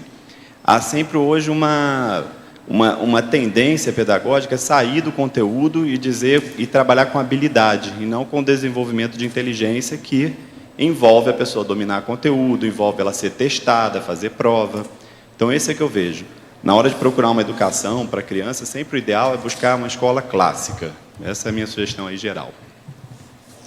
Gostaria de uma opinião sua sobre como aplicar a TARES da melhor forma possível dentro do seguinte contexto. Tem uma pessoa no meu grupo, que é o irmão, que é viciado há alguns anos em tóxico, maconha. Ele trabalha comigo aqui na minha empresa.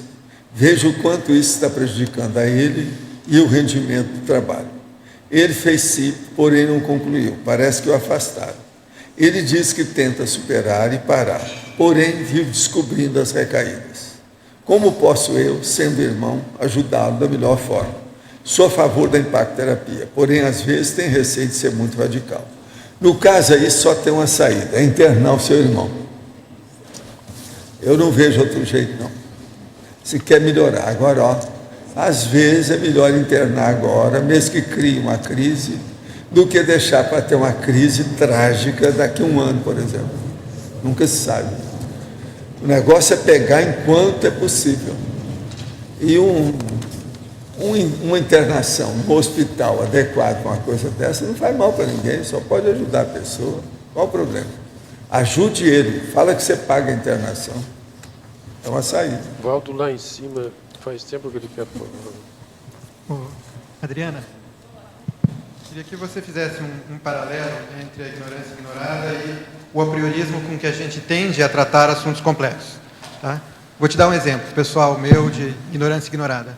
Há alguns anos, né, se fosse colocado para mim em palestras, aulas que eu estava ministrando, a pergunta qual a minha opinião sobre a questão da repetência escolar ou da aprovação automática, eu tranquilamente me posicionaria contra esse mecanismo, porque me parece assim, senso comum que isso não é um caminho adequado. Só que essa é uma questão complexa, não é só uma questão pedagógica, é uma questão social. Quando eu tive que me deparar com um estudo aprofundado dessa questão, durante vários anos, mudei radicalmente minha ideia. Hoje, eu defendo a aprovação continuada, ou a não reprovação, por motivos muito simples, né? Sob o ponto de vista que a criança que reprova e se evade, vai para a rua, vai para a marginalidade. Então, é preferível uma criança na escola, ainda que aprendendo pouco, do que na rua. Você vai dizer, não, mas a questão correta... Sim, mas aí também esse processo não está bom. Não, pera. Você está saindo do espeto e caindo na brasa. Mas é preferível... Vamos recuar. Peraí, deixa eu terminar meu raciocínio. Uma escola que atrai essa criança do que uma... Peraí, deixa eu terminar o raciocínio. Essa não cola, eu não admito. Esse raciocínio é o mesmo raciocínio da redução de danos. Que em vez de, para poder evitar um problema maior, eles acabam doando seringa para a pessoa poder consumir drogas e não pegar AIDS. Mas que está totalmente errado. O governo está jogando a toalha, não está governando nada. Seria o raciocínio da redução de danos. Mas veja só, você você consertar esse problema só com a aprovação não é a solução, em hipótese alguma não é a solução. O problema é a sua escola consertar o problema e dependendo do governo. Exatamente, mas é veja o que vocês só. estão tentando fazer lá no Colégio Bertone. Então, certo. É um princípio claro, Valdo. Pois é, mas agora, aplaudir isso ou reconhecer o erro, isso é besteira. Se uma pessoa precisa ser reprovada, isso é bom para ela ver também os alunos na faculdade falam isso. Eles falam isso, eles não reprovam mais. Eles sabem que eles não reprovam. Eles mesmos colocam isso, então eles falam, para que estudar? Para você ver, no nível universitário, um aluno chegar e reclamar porque ele não foi aprovado em conselho de classe, é a mentalidade que está sendo criada. Então, se a gente for ver a questão do que é pior, esse é o dano pior, que na cabeça dele é o seguinte, eu não preciso me esforçar, eu vou passar. Mas você está confundindo duas realidades. Isso é quem chega na universidade. Uma coisa é pessoas que não querem estudar. Outra coisa são pessoas que vão para a escola por uma condição social. A família nem colocou na escola para estudar ou aprender, ela colocou na escola porque ela ficar fora da escola é o caminho da marginalidade. Então, enquanto a escola precisa desenvolver competências de fazê-la aprender, mas a escola não pode excluir a criança de lá. A escola não pode mandar essa criança embora. As favelas. É educação, é isso aí que eu ia falar. Ilusão, isso que você acabou de falar. Hoje, na escola, se ficar fora da escola é pior, você vai ver hoje, o pessoal tem polícia dentro da escola. Tem arma dentro de escola. Então, essa questão que é pior ficar fora da escola, das escolas que tem hoje, aí, que a gente está vendo aqui em Foz do Iguaçu, que a criança com menos de 10 anos com droga, traficando. Isso tem vários relatos. Então, essa realidade aí. Então, você está dizendo que é melhor a criança ficar fora da escola? É isso? Não é isso que está sendo falado. Não é isso que está sendo falado.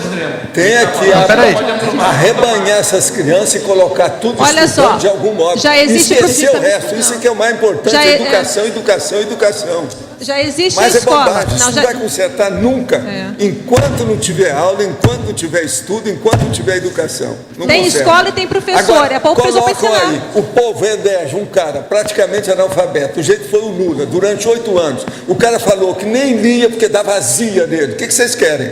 O negócio começa lá de cima para baixo. Está aí. Não, de jeito nenhum. Hoje, o que eu estava vendo na televisão, eles falando do processo do Brasil, que os caras falaram sobre a democracia. Então, para ver como é que é a democracia do Brasil, eu falei assim, se for explicar como é que é a democracia do Brasil, está tudo errado, que aqui acontece tudo o contrário.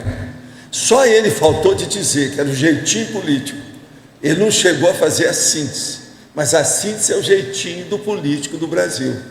Então, como é que fica isso? Colocam lá um cara que está lá faz 40 anos, está uma múmia dirigindo a situação toda. Agora, chegou aí uma presidenta, pela primeira vez uma mulher dirigindo as coisas, mas deixou o cara lá. As múmias estão do mesmo jeito, dirigindo toda a situação. Isso é o Brasil. Então, se o negócio vem de lá para cá, o cara, por exemplo, do Senado, vocês querem Senado mais corrupto do que esse que tem no Brasil há quantos anos? A turma do mensalão está tudo aparecendo nos jornais, nas revistas, na televisão de novo. Todos os mensaleiros. Cadê o julgamento desse povo? Cadê o roubo que fizeram? Cadê o dinheiro nosso? Para onde que foi? Então veja, se a educação do Brasil é essa, o que vocês querem? Agora o processo tem que bater. Outra coisa, o ministro da Educação, que era o melhor deles, que a gente tinha esperança nele, tiraram o cara lá, o Lula deu um telefonema para ele, tirou ele do ministério na hora. Foi o Cristóvão Buarque. Então veja, agora nós não podemos estar aplaudindo as coisas que arranjam umas saídas dessas espúrias. totalmente anticosmoética e vão dizer de ignorância. Isso é errado. Mas espera aí, Adriana, tem mais dois argumentos. E se quer, só um minuto. O assunto é mais complexo do que parece, Adriana. Sabe por quê? Porque, veja só, a questão não é de reprovação e não reprovação, a questão de aprendizagem. 90% das crianças que são aprovadas não aprenderam nada também. O ensino está todo errado. Então, a aprendizagem agora, não se está te pagar se dando no nível correto. os professores. Agora, se passar direto, vai piorar.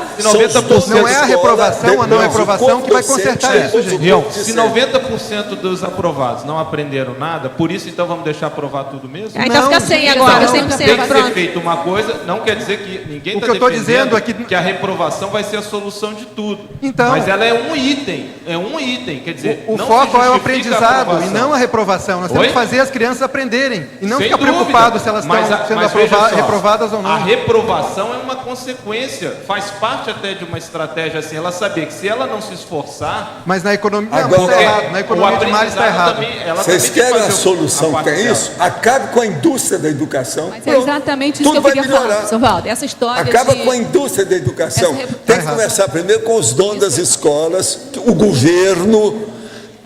ter vontade política de melhorar a partir do Senado, da Câmara dos Deputados, eles terem gente, e não levar os mexerica da vida e outros mais que estão indo para lá. Como é que fica? Não, mexerica. Você está entendendo que? Professor Valdo, essa coisa de reprovação... Não é tiririca, mexerica. Essa coisa de reprovação automática... Ele hoje é deputado, se a gente começar a falar, daqui a pouco ele vai fazer um negócio contra a gente. Eu estou falando são os mexericas da vida. Essa reprovação automática não é uma coisa nova. Desde no início da década de 70, já aconteceu essa reprovação automática tem piorado nas escolas públicas. A população do Brasil tem aumentado e o aumento é das favelas. Isso. A favela, como está cheia de analfabetos, chega nisso. Aí o que aconteceu? Você esconde o problema, a responsabilidade do governo, porque não aparecem os alunos reprovados. Então eles estão sendo todos aprovados. Não é essa a questão, então você esconde estatisticamente essa realidade. A questão maior não é essa. A questão maior é que quando houve a reprovação automática nas escolas públicas, as escolas particulares tiveram um boom. Entendeu? Lá em Niterói tinha colégios assim, na questão assim, de quase se entrar na falência e que foi levantada assim, de uma maneira estrondosa. Por quê? Na medida em que... E outra coisa, não adiantava falar que era competência dos professores, porque o mesmo colégio que preparava alunos excelentes, e aí eu demonstro isso, que eu fiz faculdade de 70 a 74. As minhas melhores colegas da matemática tinham saído do Liceu Nilo Peçanha de Niterói. E 4 anos depois, eu fui fazer estágio nessa escola, já com a reprovação, a aprovação automática e com essa questão de seleção por carência. A seleção por carência, então, foi a derrocada da escola pública. Então, assim, os mesmos professores já não podiam fazer mais nada. Por quê? Entravam esses alunos que não tinham condições.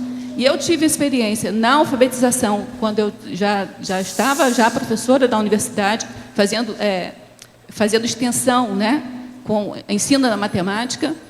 E, assim, o que a gente via é o seguinte, alunos da alfabetização com evasão escolar por causa de processo social.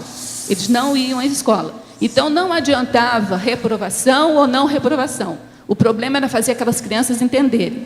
E outra coisa, reprovar não adiantava nada, porque a criança no ano seguinte ia fazer a mesma coisa que ele tinha feito antes, que ele não tinha aprendido nada. Então, tinha que fazer uma reformulação de base. E o governo nunca se preocupou com isso.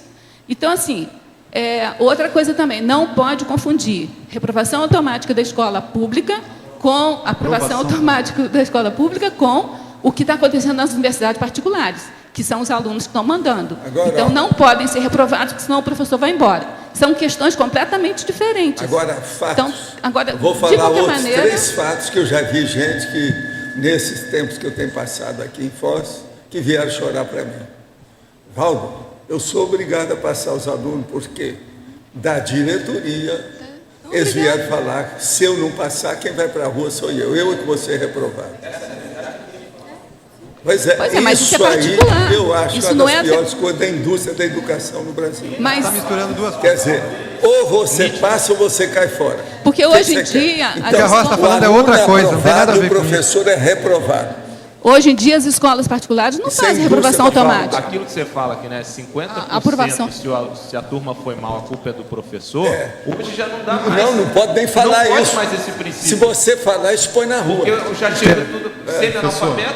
Qual é a responsabilidade que você tem? Uma besteira.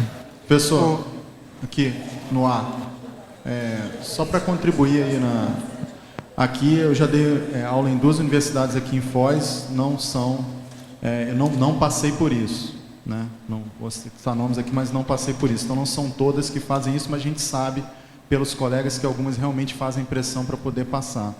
Com relação à discussão anterior, o que eu tinha para acrescentar de volta é o seguinte, que a gente tem que ter cuidado com o argumento falacioso, quer dizer, pega-se outra questão errada para justificar um outro erro que foi colocado aqui. Então, dentro dessa condição, eu vejo o seguinte, a reprovação, primeiro, é como se encara uma reprovação. A vida tem reprovação, a gente não ganha todas. Lógico. Né? Então, a pessoa tem que começar a ser preparada para ter maturidade desde a escola.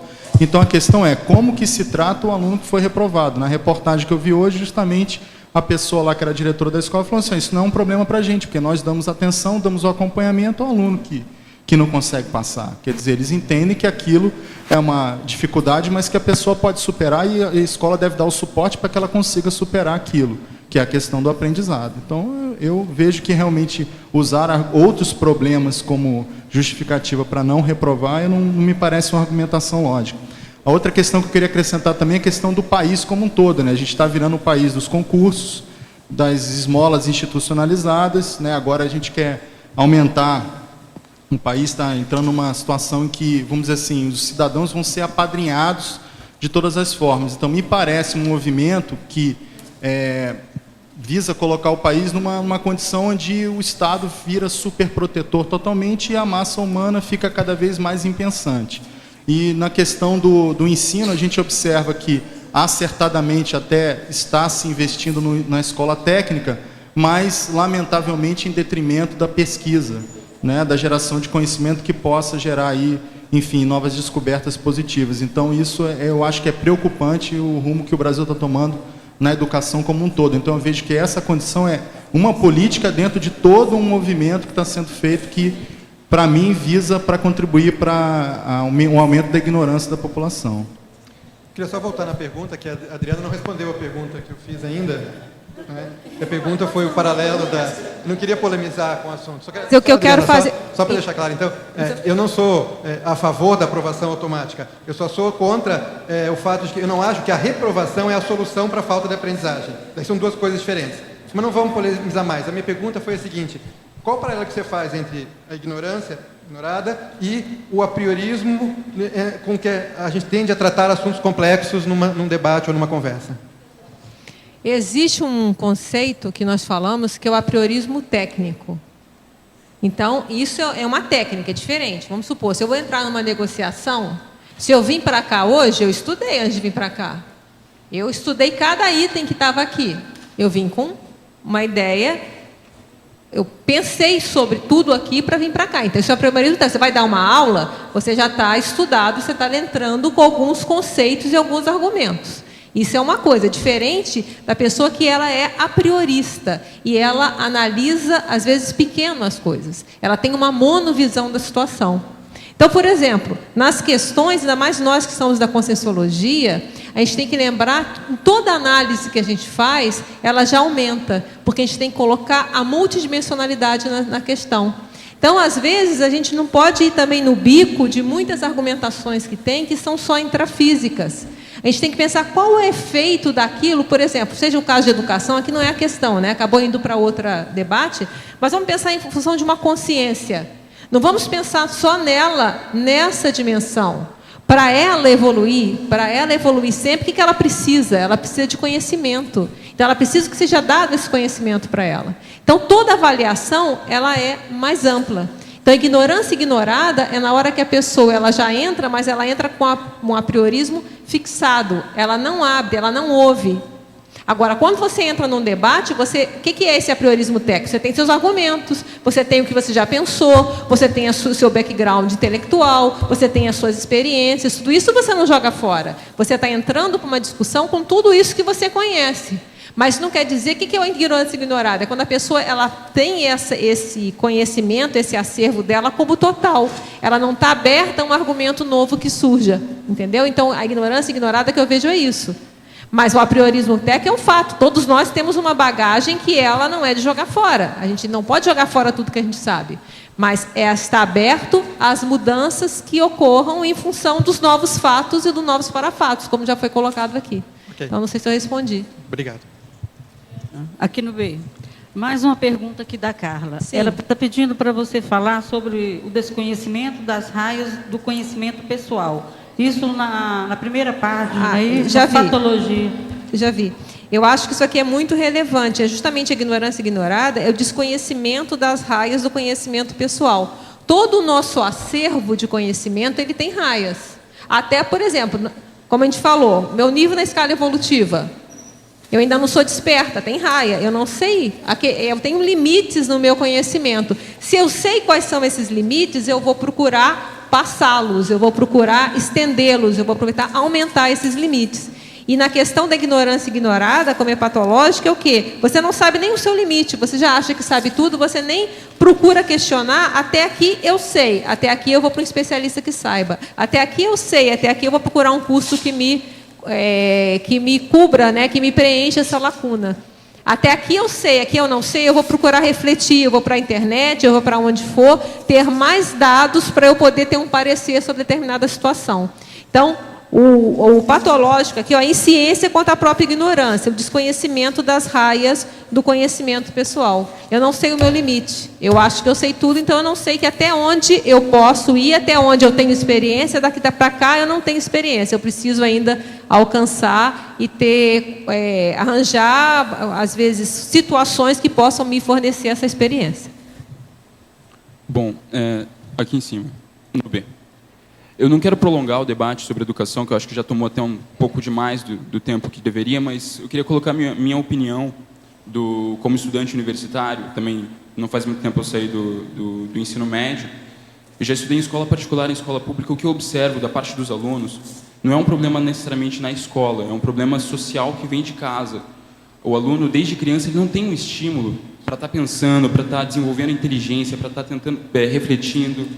A intelectualidade não é estimulada em casa e no dia a dia, quanto mais na escola. A criança não vai se estimular a pensar na escola. E outra coisa também é a velha lei de Gerson. A criança sempre vai querer tirar vantagem. Tipo, se eu posso colar em vez de estudar, que é muito mais fácil, eu vou colar, eu não vou estudar. Então a pessoa sempre vai querer tentar tirar vantagem. E uma coisa que eu observo, assim, o que estimula mais os alunos na escola, as matérias que geralmente os alunos gostam mais, as matérias em que elas conseguem ver mais o resultado. Elas estudam, e sem muito esforço, sem precisar espremer muito o cérebro, a pessoa consegue tirar um resultado, uma compreensão maior, tipo, se identifica na matemática, por exemplo, o aluno consegue desenvolver o cálculo até o final e ver que conseguiu chegar no resultado correto sozinho, isso que começa a estimular mais o aluno.